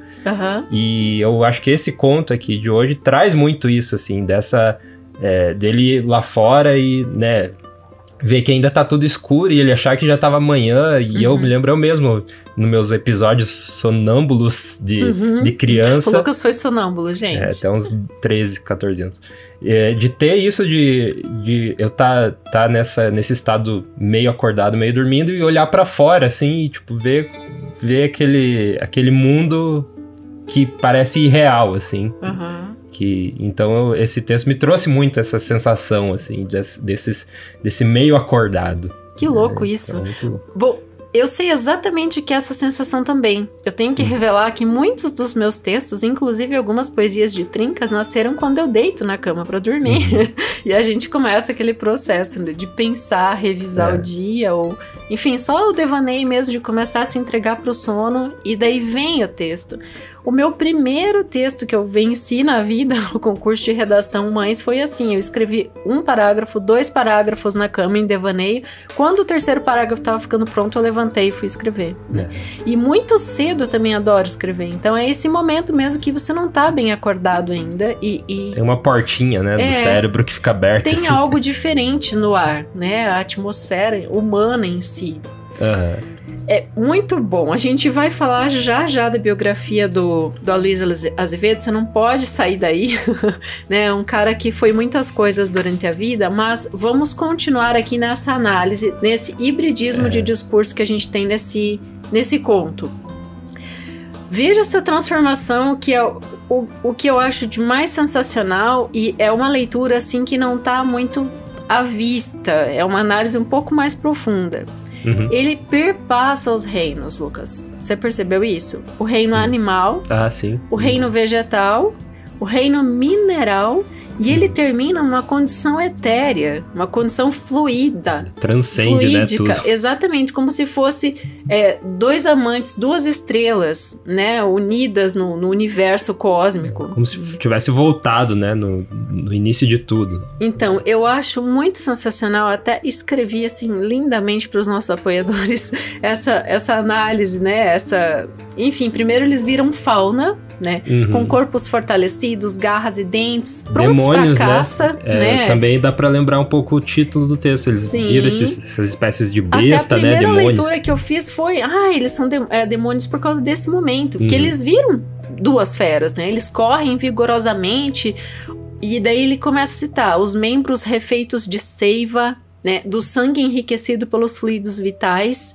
ficam nus, né, as roupas rasgam, eles vão perdendo o sapato, ganham pelos, então eles começam a ganhar os pelos, aí, nossa, eles viram realmente duas feras, né, e alteram também a sua comunicação, isso é muito importante, eles não só roncam, como eles dão berros ferozes, rosnados, e tem um ponto aqui, ele fala, não pensávamos e não sofríamos, portanto, né? Eu acho, só voltando um pouquinho disso aí, também tem uma hora que ele sente muita fome, né?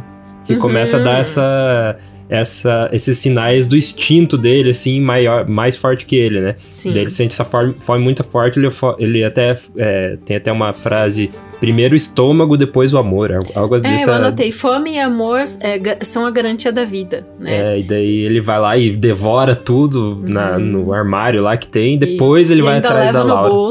Ainda leva no bolso. Fica começando um comportamento típico do apocalipse, né? Então tem essa coisa bem de instinto, né? Antes de virar a besta ali que eles viraram, ele vai dando esses sinais de animalesco, né? Eu até anotei aqui, mundo orgânico seria uma última refeição, né? Isso aqui tá tipicamente naturalista, que é bem essa corrente que o Aloysio Azevedo trabalhou na sua vida bastante, né? Bom, os romances mais famosos dele, né? O Cortiço, de 1890, O Mulato, que veio antes, na verdade, 1881, e Casa de Pensão, 1894. Essa tríade aí são os mais, né, do currículo dele, e tem os seus motivos. Vou continuar aqui, então, depois do reino animal, que a gente acabou de descrever e fazer essa correlação com o que ocorreu antes, eles viram flora, né? Porque as unhas começam a amolecer, as estruturas se alongam, os pés começam a embeber-se da terra. Eu achei muito bonito essa referência, né? Plantados e seguros nas entranhas da terra. Fala que lembra polvo, né? Isso, os tentáculos, né? Os poros são os novos respiradores deles. O sangue vira a seiva. Ambos tornam-se gigantes das florestas primitivas. Entra esse termo no texto. Com troncos, fibras, hastes, raízes. Né?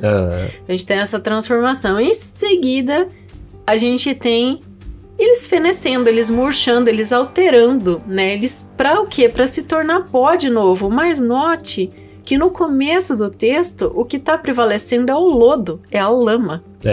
Né? Então, isso é muito marcante quando ele fala que essa ausência de sol e de calor permite que esses monstros da terra emerjam, né? Que são essa densa vegetação de mofo, esses enormes cogumelos, que levam, por sua vez, eles virarem essas feras que a gente acabou de falar, e depois eles mesmos se transformam nessa vegetação diferenciada, né? E ele usa o termo crescidos fantasticamente, então ele dá com todas as letras a dica. É fantástico o que eu tô falando, alô, né? Então, e fala muito também, ele usa o termo atividade molecular, né? Que aí, de novo, com o pé no naturalista, né? Isso já ali no final do final, né? E eu acho, assim, fazendo uma literatura comparada, interartes, na verdade, aqui, eu tenho o filme Interestelar, né? Do Christopher Nolan. E as pessoas reclamam muito do final dele.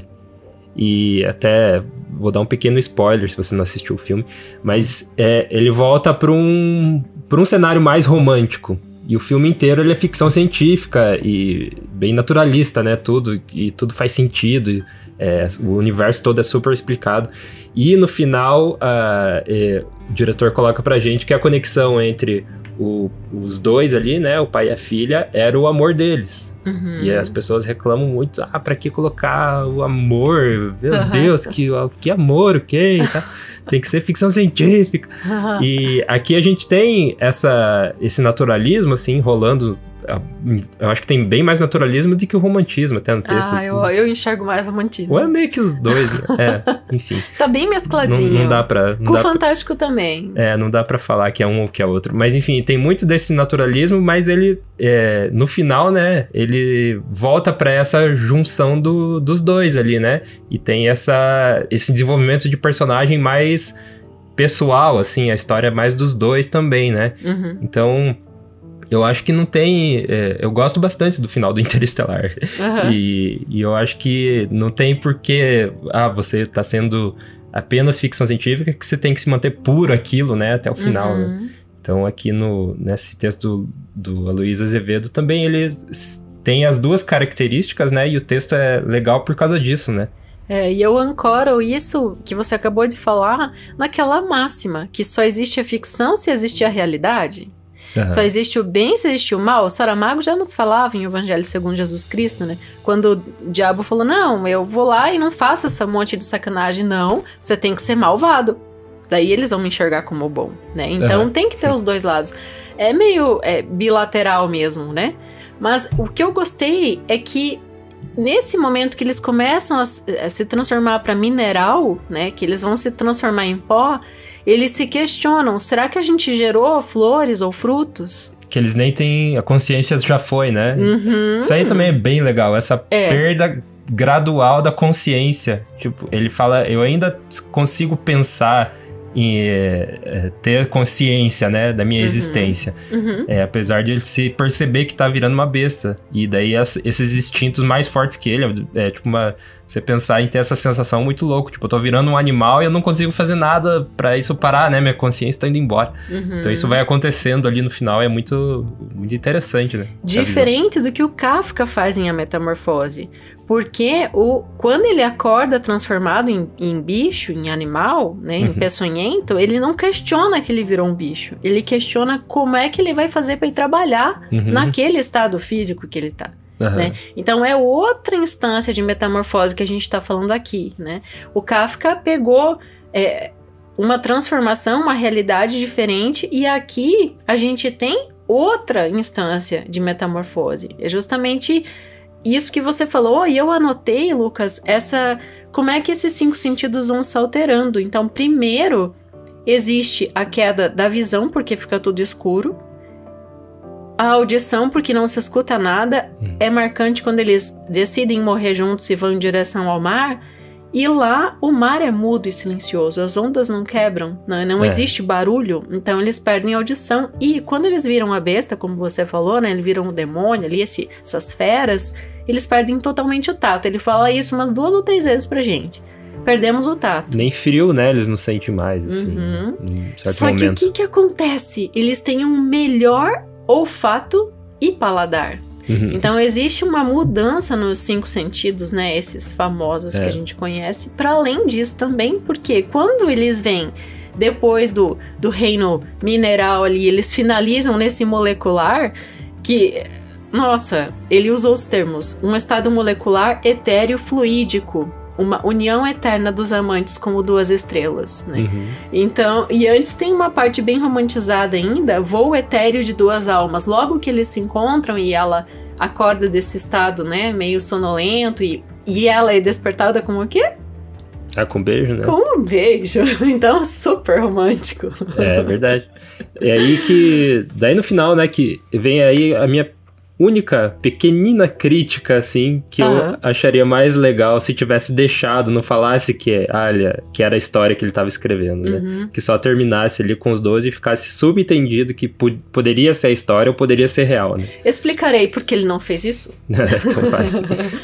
Porque ele era, assim, a corrente que influenciou o naturalismo é o realismo. Então a gente tem na França o Gustave de Flaubert publicando Madame Bovary em 1856, Em Portugal, Eça de Queiroz publicando O Crime de Padre Amaro, né? O maior representante do realismo português foi o Eça de Queiroz. E a gente tem, então, um pouco depois disso, o Aloysio Azevedo fazendo também. Ele tinha que ter esse pé no realismo, porque é o que é a corrente literária que ele seguia, né? O realismo, o naturalismo. Então, não tinha como ele não revelar isso. Ia contra os seus princípios. Faz sentido. E acho que também é questão do meu gosto pessoal, né? Eu, quando ele falou, eu fiquei, me deixa acreditar que foi isso que aconteceu. Mas o que é muito legal na narrativa construída fantástica, assim, o Todorov já nos dizia, é que fica uma parte pro leitor. Né? O leitor, ele tem algumas informações privilegiadas, ele pode, junto, construindo até essas questões, né? A gente questiona um pouco as leis da natureza, como é que isso tudo tá acontecendo, né? E o leitor, ele tá vendo aquilo junto, tá vivendo junto com esse narrador personagem que, por ser narrado em primeira pessoa, a gente tem que desconfiar, é só um lado da história, né? Então, o outro lro quem preenche é o leitor, por isso que é bem genial. Algo também bem interessante que eu achei, já estamos finalizando, né, a parte do conto pra gente. Vamos falar da biografia. A gente ir pro autor. Isso de tudo tá indo pro saco, né, tudo tá indo... o mundo tá acabando, literalmente, né, e daí a gente chega num ponto ali depois da metade da história, que ele encontra a Laura, né, e tudo mais, que a gente, agora vai ir ladeira abaixo, né. E é muito legal essa inversão que ele faz do texto, né? De você tá achando que tudo tá indo ladeira abaixo, mas ele encontra esse viés, assim, que vai dar um fecho pro texto e um fecho satisfatório, né? Que é os dois ficarem juntos ali e o universo acabar, mas os dois são juntos. Então, tipo, você como leitor, apesar de você ver que deu tudo errado, você né? Tem esperança. Você fica feliz porque, deu certo a história dele. deu certo ali com a Laura, ficaram juntos e tal. E no final, tudo isso é uma grande... criação, uma grande loucura no devaneio de um escritor. Achei, nossa, demais essa inversão, assim. E sabe o que eu gostei muito também no Aloysio Azevedo, Lucas? Que ele escrevia com seus traços, assim como você. Então, entrando na biografia dele, ele foi primariamente, dá pra dizer, né, um cartunista. Caricaturista. Ele estudou Belas Artes. E também vale mencionar que o irmão dele é o Arthur Azevedo, que a gente também já trouxe textos dele aqui O Dia que Nasceu, Morreu e Viveu a Minha Inspiração. Uns contos bem a lá, que dá pra falar, a lá Guy de Maupassant, assim, lembra um pouco, porque né? o Arthur Azevedo era um comediógrafo, né? Ele gostava de brincar com as coisas, né? Fazia essas... Tinha mais comédia no texto dele, mas esse é o irmão, né? Outro dia a gente volta a falar dele. Mas do Aloysio ainda a gente tem que trazer aqui, já pro nosso leitor lembrar, que a gente tem um texto muito bom, um conto sensacional dele lá nos primórdios do podcast. É verdade. O Tesouro? Não, o Touro Negro. O Touro Negro, né? Mas tudo bem, o Tesouro é do Eça de Queiroz, a gente acabou de falar dele. O Touro Negro é muito... Eu quero trazer de volta esse numa reedição, né? Quem sabe aí, o Touro Negro, que é bem naturalista. Esse sim, né? Sim. Bem naturalista. Esse eu lembro que até a gente pôs no início do episódio um aviso, né? Muito bem lembrado. De quem tem o estômago meio fraco, assim. Assuntos sensíveis, né, para alguns leitores. Um texto bem impressionista, né? Mas ao mesmo tempo muito elegante. Só esse que a gente trouxe, né? Que eu me lembro, sim. Nossa, precisamos trazer mais. Tem muito escritor. Mas a gente tem a tourada espanhola, né, no meio No começo do podcast, eu lembro que rolou meio que um certo medo de... Mas se a gente fizer todos os textos legais, assim, e não tiver mais, né? Que absurdo, né? Tem muita Aí quando coisa. eu finquei o pé na curadoria, eu percebi que não, gente, meu Deus. Não, até tava comentando agora. Pouco podcast pra tanto texto. É verdade. Isso, sim, ao contrário. Tava comentando agora com o Lucas, quanto mais texto teórico eu encontro e leio pra sustentar essas análises, mais textos literários eu encontro. Vai entrando, né? Porque vai sendo um buraco de minhoca. Mas então bom. Vamos falar do Aloysio, então, tentar mais rapidinho, porque o episódio já tá longo, né? Ele viveu por 55 anos, né? Mas fez, ao longo dessa vida, 12 livros, né? Romances e tudo mais. Manuscritos, peças de teatro, crônicas. Ao todo ele foi, então, caricaturista, como você falou ali no comecinho, jornalista, né? Ele viveu da escrita, né? Principalmente ali no início, como caricaturista e como jornalista, né? Publicando esses periódicos, as suas críticas a partir dos seus traços, né? E depois também, claro, escrevendo. Foi romancista e, no fim da sua vida, foi diplomata. Mas a historinha de vida dele ali no comecinho, né? Ele nasceu em 14 de abril de 1857 em São Luís do Maranhão. Então nós temos esse autor maranhense, assim como a Maria Firmina dos Reis, né? Que vai vir pro podcast de novo em novembro, já vou adiantar isso. Mês da consciência negra. Exatamente. Eu quero trazer vários autores pretos mesmo, né? Autores e autoras pra gente debater aqui. Vamos deixar bem plural, bem acessível, né? Cada vez mais os nossos debates. O Aloísio, ele era filho da dona Emília Amália Pinto de Magalhães, que, por sua vez, estava no seu segundo casamento com um jovem viúvo português, que foi o pai dele, o Davi Gonçalves de Azevedo. Ele era vice-cônsul português, este moço que foi o pai do Aloísio e do Arthur. Nobreza, então. Só que a vida da dona Emília foi bem terrível no primeiro casamento. Ela se casou com um homem muito violento e ela meio que teve que fugir desse casamento e se refugiou na casa de parentes e tal em Portugal, quando ela encontrou, então, esse moço que estava viúvo e se casou com ele. Mas foi um escândalo, né? Para a sociedade da época, né? Século XIX, primeiro, uma mulher que foge de um casamento, né? Por violência, tinha que aguentar qualquer coisa, né? E depois, então, um segundo casamento contraído, tudo bem que o cara era viúvo, mas... Então, foi um grande escândalo para a sociedade. E ele passa ali a infância no Maranhão, faz os primeiros estudos. O Arthur é o irmão mais velho, né? Ele já tá no Rio de Janeiro e convida, então, o Aloísio pra ir pra lá também, que é quando ele estuda Belas Artes, né? Vale lembrar que o conto se passa no Rio de Janeiro, né? Sim, a gente tem a rua Não chega a falar, mas... Rua do Conrado, como é que é o nome da rua, gente? Bem no comecinho do conto. Deixa eu pegar aqui. Ela volta, essa rua, ela volta em outros contos dele, em outros contos não, outros textos. Enfim, mas tá bem no comecinho aqui. Rua do Riachuelo, achei, na segunda linha do conto. E quando o pai deles morre, ele volta, né, pra Maranhão e, enfim, depois ele escreve muito, colabora com vários periódicos. E no fim da vida, assim, ali, perto dos 40 anos, ele fala, eu quero mais estabilidade, uma carreira mais estável para eu poder escrever. Ele já era famoso com esses romances, né? O Cortiço, o Mulato, o Caso de Pensão. Então ele quer mais estabilidade, vence um concurso para diplomata em 1895, torna-se cônsul, viaja para Japão, Itália, Espanha, Argentina, que é o último posto dele. Só que desde que ele se tornou cônsul, ele nunca mais publicou nada. Ficou muito ocupado. Não teve mais tempo para isso, né? Para escrever, né? Teve estabilidade financeira, que é o que ele buscava, mas não pôde mais fazer publicações.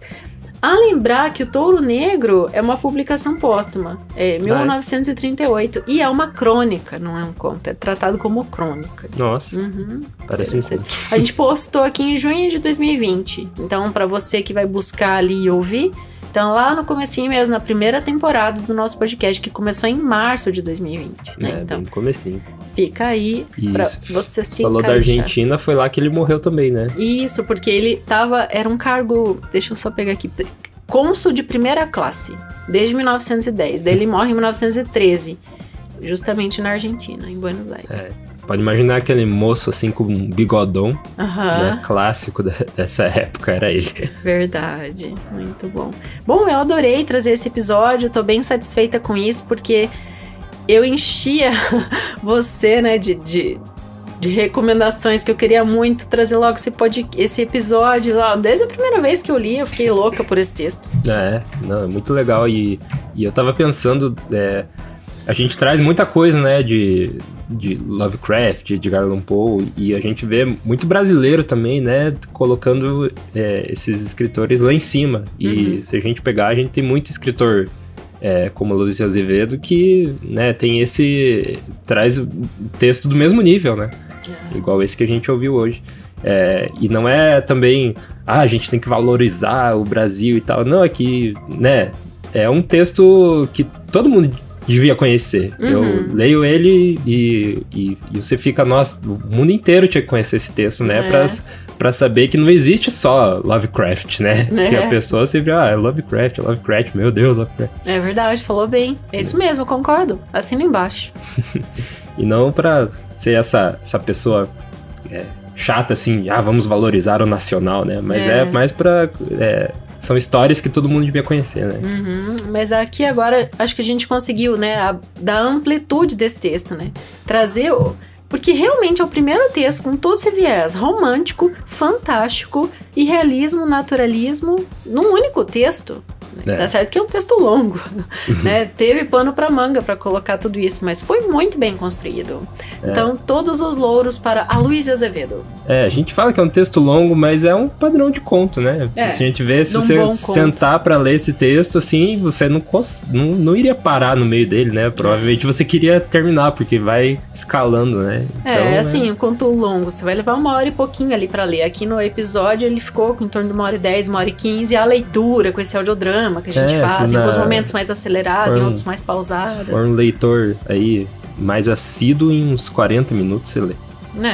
Só leitura mental, né? Você lê mais rápido do que a narrativa, com certeza.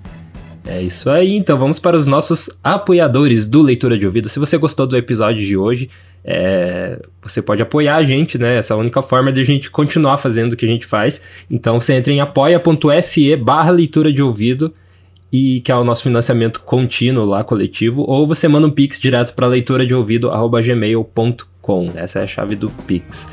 Dessas duas formas você recebe 2 recompensas, né? Uma delas a gente fala o seu nome aqui nos créditos finais, todo crédito final a gente fala os nomes, não é gravado, né? A gente fala aqui ao vivo, né? E também você recebe o estudo aprofundado das obras que a gente traz toda semana. Então tudo isso que a gente falou e mais ainda dos estudos que a Dai faz, vai pro e-mail dos nossos apoiadores, junto com a arte de capa e junto com uma mensagem personalizada, né? Nossa, assim, então tem essa proximidade muito maior.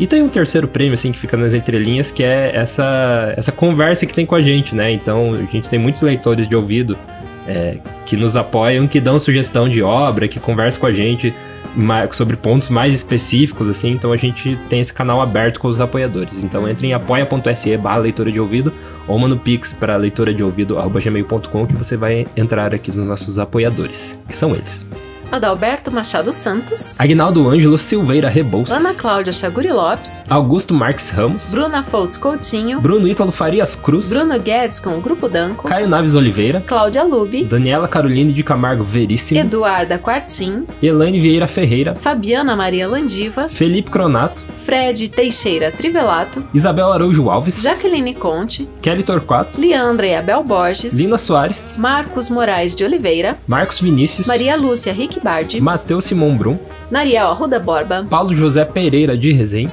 Paulo Moura, Raimundo Gabino dos Santos, Harmana Frais Yachitsky, Regina Pacheco, Sérgio Juarez Rico da Luz, Silvana Silva, Simone Pessoa de Mesquita, Valéria Batista Pereira, Wagner Lúcia Alves, Isenilda Ribeiro da Silva. Nossa, quase fiquei sem fôlego. Obrigado aí, apoiadores do Leitura de Ouvido. Mais uma vez, apoia.se/leitura de ouvido ou na chave Pix leituradeouvido@gmail.com. E o episódio já tá longo, então vamos terminá-lo. E a gente te vê na próxima leitura. Direção e narração, Dayana Pasquim. Edição, artes de capa e trilha sonora de abertura, de Lucas Piasecki. Produção, Roca Studios. Avalie no Spotify e na Apple Podcasts. Siga para não perder os próximos episódios. Inscreva-se em youtube.com/leitura de ouvido. Siga no Instagram Leitura de Ouvido. Fale com a gente no leituradeouvido@gmail.com. E a gente te vê na próxima leitura.